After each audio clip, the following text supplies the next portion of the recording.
नेपाल में राजनीतिक उथल पुथल का दौर अब भी जारी है। देश में नई सरकार के गठन की तैयारियां शुरू हो चुकी हैं। प्रधानमंत्री पद के लिए अब तक कई नाम सामने आ चुके हैं, लेकिन किसी पर भी सहमति नहीं बन पा रही।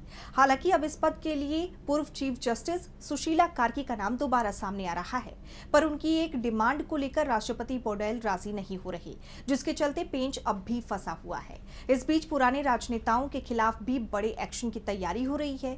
तो नेपाल में अभी क्या है मौजूदा हालात और क्यों बिगड़ी बात, जानेंगे इस रिपोर्ट में। नेपाल में अंतरिम सरकार के गठन को लेकर कोशिशें तेज हैं। राष्ट्रपति भवन में एक के बाद एक बैठकों का दौर जारी है, लेकिन ये बैठकें किसी ठोस नतीजे पर नहीं पहुंच पा रही। हालांकि चर्चा है कि अंतरिम सरकार के नेतृत्व के लिए पूर्व चीफ जस्टिस सुशीला कार्की के नाम पर सहमति बन गई, लेकिन इसमें संवैधानिक पेंच फंसा हुआ है। कार्की ने कहा कि संविधान के मुताबिक संसद कायम रहते हुए किसी गैर सांसद जो संसद का सदस्य न हो, उसको प्रधानमंत्री नहीं बनाया जा सकता।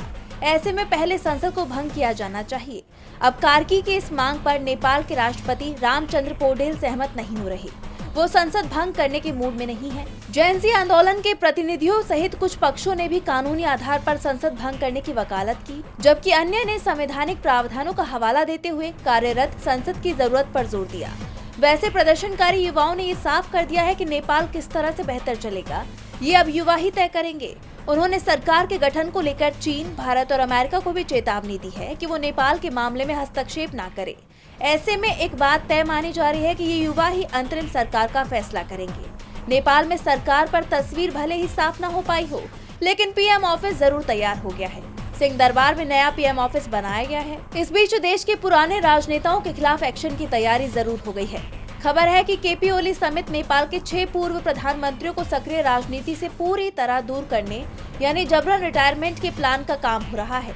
रिपोर्ट के मुताबिक इन प्रधानमंत्रियों में केपी शर्मा ओली, शेर बहादुर देउवा, पुष्प कमल दहल प्रचंड, माधव कुमार नेपाल, झालानाथ खनल और डॉक्टर बाबूराम भट्टाराई का नाम शामिल है। अब नेपाल की राजनीति में क्या नया मोड़ आता है, कौन देश का प्रधानमंत्री बनता है, इस पर पूरी दुनिया की नजरें टिकी है। डीवी लाइव की रिपोर्ट।